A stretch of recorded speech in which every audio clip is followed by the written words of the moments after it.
Di minggu pertama ini, sekalipun bukan di bulan-bulan Paskah, ada satu tema yang sangat menarik yang Tuhan sampaikan, yang Tuhan ingatkan. Impresi itu kuat untuk kuasa penebusan itu kita belajar lagi ya. Kuasa penebusan, sama-sama katakan kuasa penebusan. Ya, kita semua tahu, dan bahkan kita sering sekali belajar, kita sering sekali mendengar satu khotbah tentang penebusan oleh karena darah Yesus. Kita ditebus, kita diselamatkan bukan karena kemampuan, bukan karena gagah kita, bukan karena kebaikan kita, tetapi oleh karena karunia, kasih karunia Tuhan. Amin Bapak Ibu. Nah hari ini, pagi hari ini agak berbeda. Kita belajar dari hidup Rut ya. Luar biasa saya dapati di dalam pelajaran ini. Kita tahu Rut itu adalah menantu dari, ada yang ingat? Menantu dari Naomi, ya, menantu dari Naomi. Naomi adalah istri dari Elimelech, ya. Dan Naomi punya anak Mahlon dan Kilion, ya. Dan menantu dari Naomi ada dua, yaitu Orpa dan Ruth-nya. Ingat ya. Ya. Dan 10 tahun berikutnya, setelah 10 tahun berjalan, anak-anak Naomi mati. Sehingga menantunya menjadi janda. Dan sebelumnya juga suami Naomi, Elimelech juga dipanggil Tuhan mati. Gitu kan. Jadi Naomi kehilangan suami, kehilangan anak-anaknya. Ya, tetapi ada dua menantu yang luar biasa yang hidup bersama dengan Naomi. Saya melihat hidup mereka, Orpa dan Ruth ini sangat berbakti kepada Naomi. Take honor itu yang luar biasa. Jadi ada pelajaran yang kita pelajari hari ini, ada satu honor dan apa yang dihasilkan dari hormat kepada orang tua atau siapapun yang kita layak berikan hormat. Kita sama-sama mengerti hidup dengan yang sudah menikah, tahu pasti hidup dengan mertua itu gampang apa susah? Gampang apa susah? Ya sebagian, ya ada yang bilang gampang, ada yang bilang susah. Tapi secara umum susah ya, secara umum susah. Kita ngomong secara umum ya. Kalau Pastor Daud secara khusus luar biasa ya. Saya lihat teman-teman juga luar biasa. Di tempat ini khususnya luar biasa. Sebentar, saya minta waktu sebentar kan ini kok sering mati layarnya. Mengganggu saya sekali. Ada yang tahu? Saya nggak terlalu ngerti ini nih, kenapa cepat sekali mati. Ada yang tahu? Ada yang pakai iPad? Giska mungkin? Ada Giska nggak? Oh nggak ada. Oke lah, saya mencoba tidak terganggu dengan matinya layar. Yang penting semangat kita tidak mati. Ngepas-ngepaskan namanya ya. Ya, sejarah singkat bahwa Naomi punya dua menantu yang sangat setia. Lalu Naomi memutuskan untuk kembali karena mereka hidup di tanah Moab, punya menantu orang Moab tentunya kan. Kita belajar, kita pernah belajar bahwa Moab adalah bangsa yang punya sejarah panjang bermusuhan terus dengan bangsa Israel ya.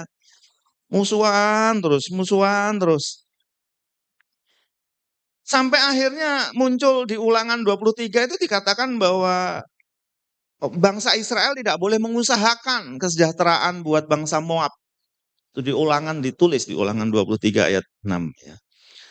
Singkat cerita bahwa Naomi memutuskan untuk kembali ke tanah kelahirannya, ke bangsanya, tanah Yudea. Dan yang unik ya Bapak Ibu, yang unik bahwa kedua menantunya mau ikut. Ya, kita belajar ya. Kedua menantunya mau ikut. Apa yang di dalam pikiran Naomi bahwa karena bangsa ini bermusuhan ya, kalau menantunya ikut beserta bersama-sama dengan Naomi di Bethlehem di tanah Yudea, mereka akan kesulitan di dalam kesejahteraan, mereka akan dikucilkan karena orang pasti musuhin lah. Karena ini musuh bebuyutan lah kira-kira gitu ya, bangsa Israel dengan bangsa Moab. Bapak Ibu ingat ya, Moab itu dari keturunan siapa? Dari keturunan Ada yang ingat? Lupa ya? Dari keturunan Lot, ya keturunan Lot. Sewaktu Lot bersetubuh dengan anak, apa namanya? Nomor satu itu namanya apa? Anak sulung, ya. Anak sulung dan lahirlah bangsa Moab. Bangsa Moab menjadi penyembah berhala di dalam sejarah-sejarah yang kita bisa pelajari. Jadi Orpa dan Rut dihadapkan satu fakta yang nggak gampang.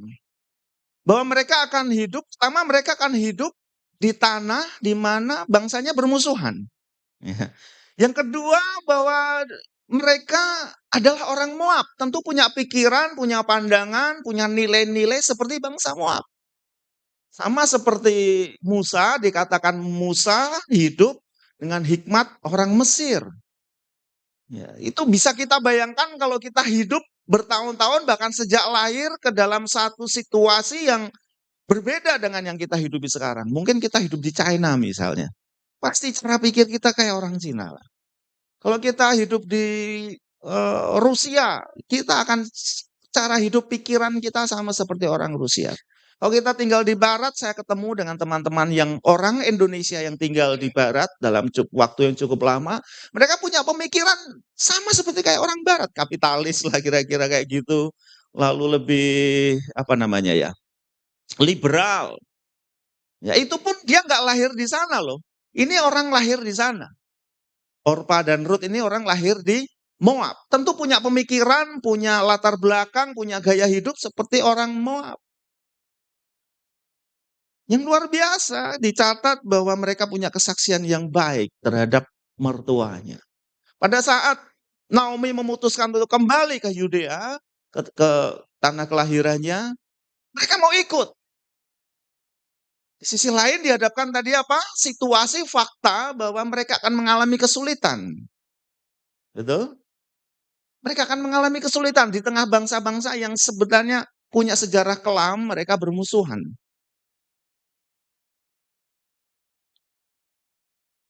Tapi apa? Bahwa mereka memutuskan jalan tetap bersama-sama dengan Naomi menuju Yudea. Di dalam Rut 1 ayat 16 ayat 17. Jadi sebelumnya bahwa Naomi, udah kamu pergi aja lah balik ke negaramu, ke bangsamu. Daripada kamu ikut aku, nanti kamu akan dapat kesulitan. Kira-kira seperti itulah. Kalau saya sederhanakan. Tetapi Rut menjawab dengan luar biasa. Rut 1 ayat 16 sampai 17 bisa ditampilkan. Tetapi kata Rut, janganlah desak aku meninggalkan engkau dan pulang dengan tidak mengikuti engkau. Sebab kemana engkau pergi, ke situ jugalah aku pergi. Dan di mana engkau bermalam, di situ jugalah aku bermalam. Bangsamulah bangsaku dan Allahmulah Allahku. Yang ke-17, di mana engkau mati, aku pun di sana dan di sanalah aku dikuburkan. Beginilah kiranya Tuhan menghukum aku, bahkan lebih lagi daripada itu jika suatu apapun memisahkan aku dengan engkau selain daripada maut. Luar biasa ya komitmennya Rut ini ke mertuanya ya. Kita bisa contoh ya, kita bisa jadikan ini sebuah teladan. Rut begitu paut hatinya kepada Naomi. Ya. Dan apa yang didapatkan bahwa ada satu kesaksian bahwa Allah mula Allahku. Padahal tadi latar belakangnya Moab adalah bangsa penyembah berhala. Tetapi Rut nggak kepengaruh. Dengan hidup bersama dengan Naomi, dia punya satu pandangan yang baru. Dengan hidup bersama dengan Naomi, dia punya view. Punya pengertian yang baru. Wah, sampai dikatakan Allahmu, Allahku. Biasa sampai di sini ya. Rut hormat. Rut memberikan honor kepada Naomi, mertuanya. Yang orang Moab tetapi menyembah Allah Israel. Luar biasa. Kesaksian yang luar biasa oleh karena ada satu keterpautan hati antara Rut dan Naomi. Memang diceritakan bahwa Orpa akhirnya mengikuti saran dari Naomi untuk dia kembali ke bangsanya. Tetapi dia sudah jalan bersama-sama. Dia sebenarnya sudah jalan bersama-sama. Bukan dia menolak. Ya, ada dua orang ini luar biasa. Memang Rut yang lebih lagi untuk terus bersama-sama dengan Naomi. Ya itu ceritanya dari awal maksudnya di awal-awal sampai akhirnya Naomi dan Ruth pulang ke Bethlehem, tanah Yudea, ya, ingat ya. Lalu kita dapati seterusnya, jadi ini khotbah ini dari Rut 1 sampai 4, Bapak Ibu. Saya persingkat ya, saya harapkan Bapak Ibu bisa tangkap esensinya. Saya mencoba mengemas dalam 4 pasal ini menjadi satu eksposisi dalam 30 atau 45 menit ke depan. Ya. Kita tahu bahwa Rut bekerja di ladang Boas. Ya, Boas. Boas adalah diceritakan orang yang sangat kaya atau kaya raya di kota itu. Dan kita juga belajar, kita bisa dapati di dalam Rut 2 itu Rut mendapatkan perlakuan yang istimewa dari Boas ya. Di situ di Rut 2 ayat 8 sampai 9, saya nggak akan baca semua karena 4 pasal. Jadi akan terlalu lama dan pasti di antara kita ada yang tertidur nanti ya. Rut 2 ayat 8 sampai 9. Sesudah itu berkatalah Boas kepada Rut, "Dengarlah dahulu anakku, tidak usah engkau pergi memungut jelai ke ladang lain dan tidak usah juga engkau pergi dari sini, tetapi tetaplah dekat penjaga-penjagaku perempuan." Ayat yang ke-9, "Lihat saja ke ladang yang sedang disabit orang itu. Ikutlah perempuan itu dari belakang, sebab aku telah memesankan kepada penjaga-penjaga lelaki, jangan mengganggu engkau. Jika engkau haus, pergilah ke tempayan-tempayan dan minumlah air yang dicedok oleh pengerja-pengerja itu." Jadi kita bisa dapati dari 2 ayat ini bahwa ada satu perlakuan istimewa dari Boas kepada Rut. Ya. Nah di dalam berikutnya, kisah berikutnya di Rut yang ketiga, Bapak Ibu, pasal pasal yang ketiga,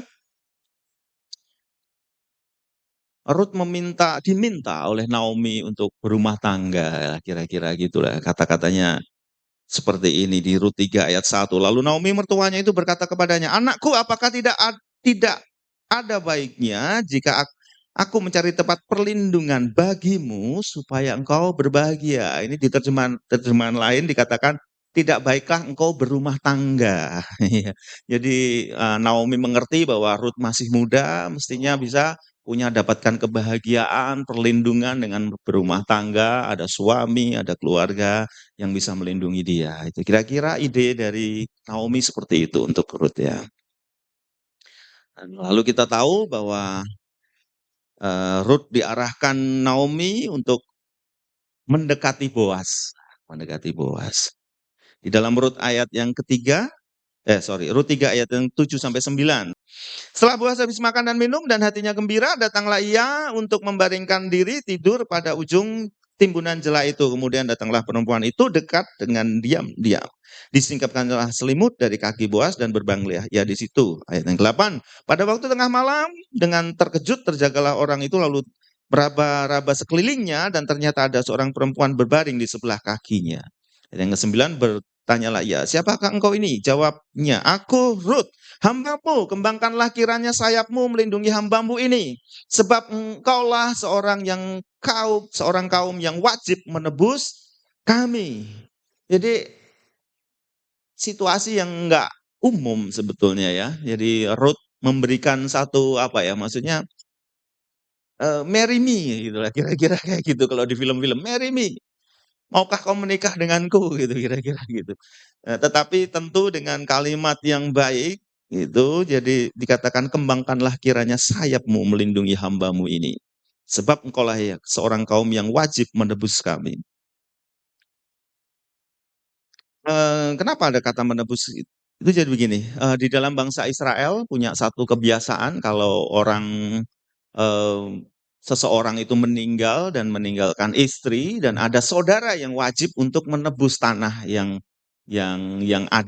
milik dari si laki-laki ini supaya namanya masih tetap ada gitu kan, nggak punah lah gitu kan. Kalau kalau mungkin saya nggak ngerti analoginya, tetapi kira-kira sama seperti marganya supaya nggak hilang gitu kan. Jadi supaya ada yang meneruskan gitu namanya gitu, kira-kira begitu. Dan Boas ini adalah yang termasuk di dalam orang yang wajib untuk menebus dari keluarga dari Elimelekh, karena masih keluarga dari Elimelekh, dan secara singkat seperti itu.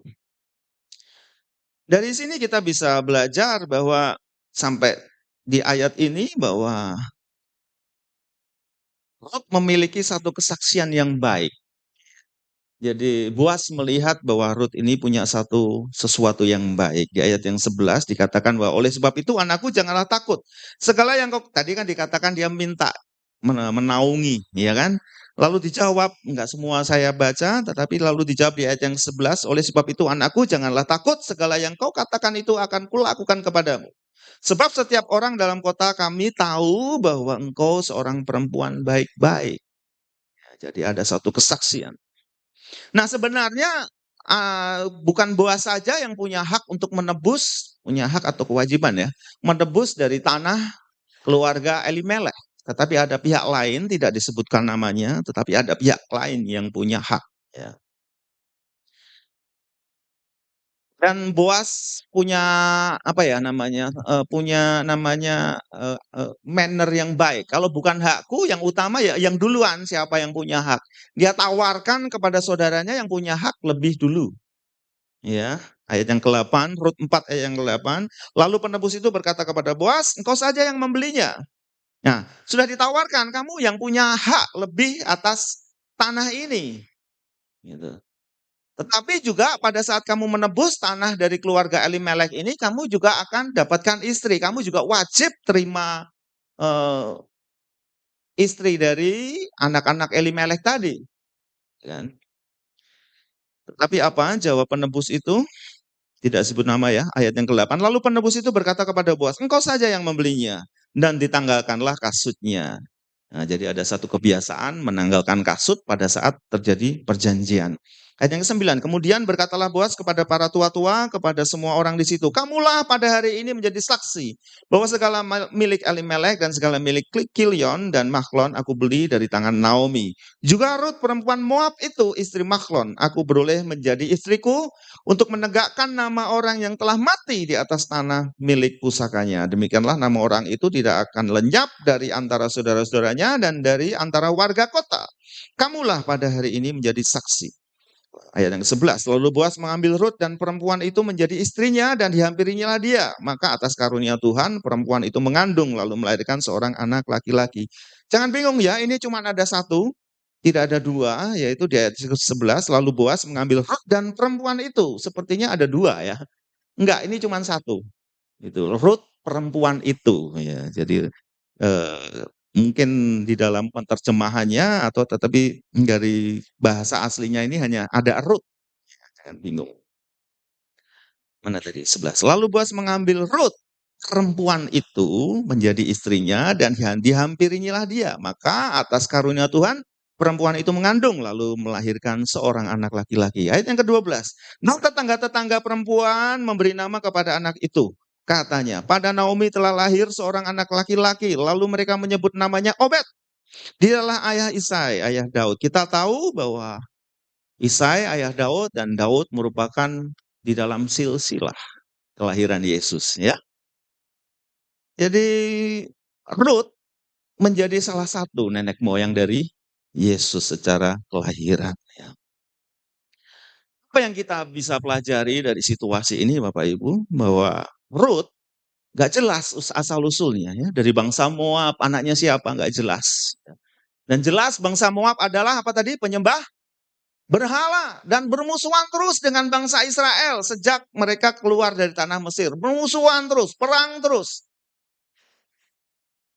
Tetapi kita bisa lihat faktanya pada saat ini, pada saat yang sedang kita pelajari, bahwa Rut menjadi salah satu nenek moyang Yesus.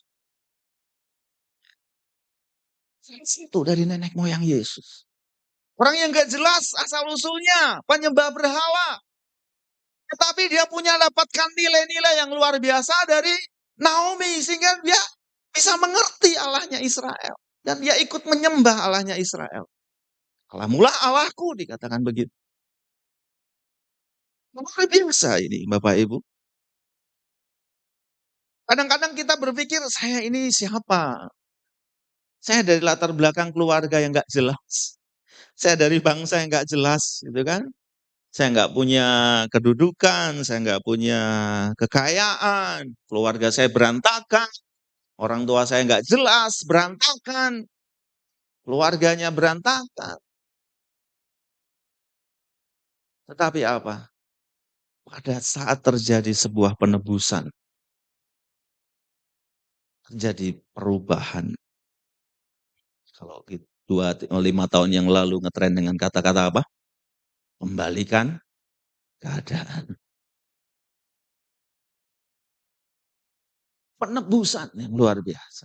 Ini adalah gambaran dari Yesus sebenarnya. Tangkap ya? Connecting the dot ya. Jadi Boas itu adalah gambaran dari Yesus.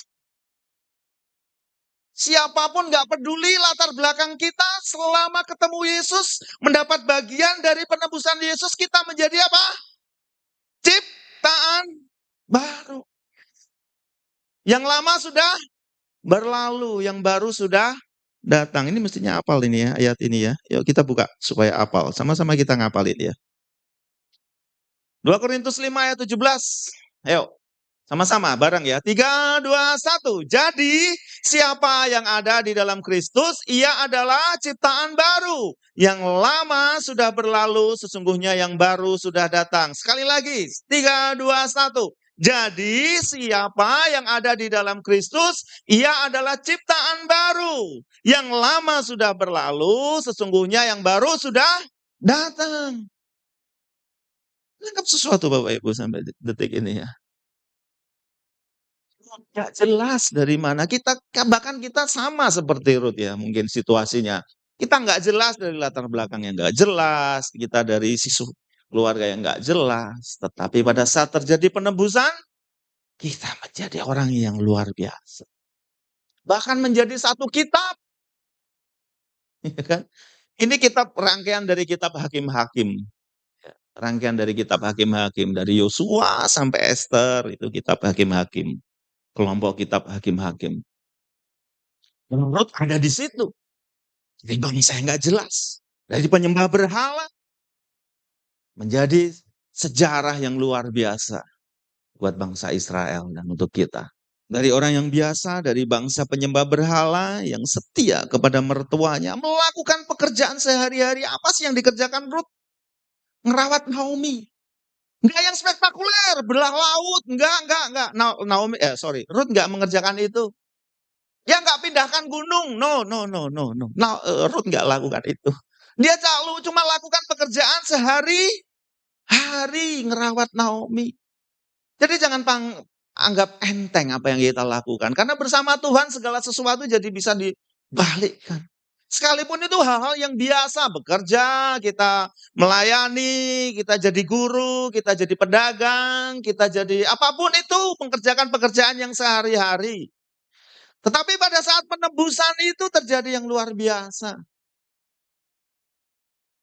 Jadi Bapak Ibu, si karunia itu sudah ada sejak zaman dulu ya. Simple fight. Ya, ingat bulan lalu kita belajar tentang apa? Simple fight. Iman yang sederhana. Sebenarnya apa sih yang dikerjakan Ruth? Enggak. Biasa aja, kerjain yang sehari-hari, bantu Naomi, ngerawat, dan seterusnya. Tetapi tercatat sebagai pahlawan iman. Ya, tercatat sebagai salah satu kitab. Catat sebagai salah satu nenek moyang Yesus. Mengerjakan hal-hal yang biasa. Jadi jangan takut Bapak Ibu mengerjakan hal-hal yang biasa. Nggak harus jadi pendeta sama seperti saya, tidak harus sekolah teologi untuk kita bisa mengerti firman Tuhan. Yang paling penting kita terjadi penebusan. Kita sadar bahwa diri kita sudah ditebus. Kita berikan hidup kita total untuk Tuhan. Maka Tuhan kerjakan dengan dahsyat, dengan ajaib. Apa yang kita pandang biasa-biasa. Mungkin kita cuma kerja di perusahaan, kita harus datang ke satu kota lain untuk cek barang, seperti yang saya lakukan, seperti yang Brother Heri lakukan, seperti yang beberapa teman-teman kita lakukan. Mungkin kita harus dari toko ke toko tawarkan sesuatu, mungkin kita harus ke pasar, jualan sesuatu, buka toko, jualan hal-hal yang sederhana, nggak spektakuler, nggak jualan rumah, nggak jualan hotel, nggak jualan properti, jualan cabe misalnya.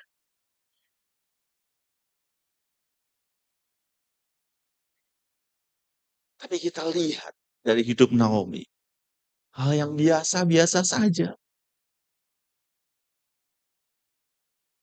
Hidupnya berubah sejak terjadi penebusan. Dia menjadi wanita terkaya saat itu karena dia menikah dengan orang terkaya, betul kan? Iya. Saya tentu tidak mengajarkan bahwa dengan kita ditebus Tuhan lalu kita jadi orang terkaya ya. Saya nggak mengajarkan itu. Tetapi dari hidup Ruth kita belajar bahwa terjadi betul-betul namanya pembalikan keadaan. Mereka kembali, Naomi kembali ke tanah Yudea karena terjadi kelaparan di Moab. Terjadi kekurangan di sana. Dari tempat yang kekurangan, lalu menjadi hidup yang berkelimpahan oleh karena penebusan. Pada saat penebusan terjadi, benar-benar kita adalah ciptaan baru, yang lama sudah berlalu, yang baru sudah datang. Tuhan menempatkan diri kita seperti apa yang Tuhan mau. Bukan seperti latar belakang kita. Nggak ada urusan sama latar belakang kita. Tuhan bentuk kita, Tuhan jadikan kita seperti yang Dia mau. Seperti rancangan Dia. Bukan seperti latar belakang kita. Oh, saya miskin, saya nggak bisa ngomong, saya gagap, dan seterusnya. No, Tuhan bentuk kita, jadikan kita luar biasa. Seperti gambarannya. Kita boleh bangkit berdiri, Bapak. Saya undang teman-teman MU, mungkin Pastor Daud untuk di dalam perjamuan. Iman Ruth yang sederhana membawa perubahan besar di dalam hidupnya. Sekali lagi, iman yang sederhana bisa dibagikan langsung, silakan. Enggak perlu iman yang aneh-aneh, yang tinggi-tinggi, bangkitkan orang mati, sembuhkan orang sakit. Oh, kalau kita dapat anugerah, dapat kasih karunia itu, oke, kita akan terima dan kita akan mengerjakannya dengan bertanggung jawab dan luar biasa. Tapi kalau tidak, kerjakan dari hal-hal yang biasa. Mungkin kita pedagang, mungkin kita pegawai, mungkin kita melakukan sesuatu yang biasa-biasa saja. Tapi lakukan terus itu untuk Tuhan. Tuhan sanggup balikan keadaanmu dalam situasi sesederhana apapun yang kita hidupi.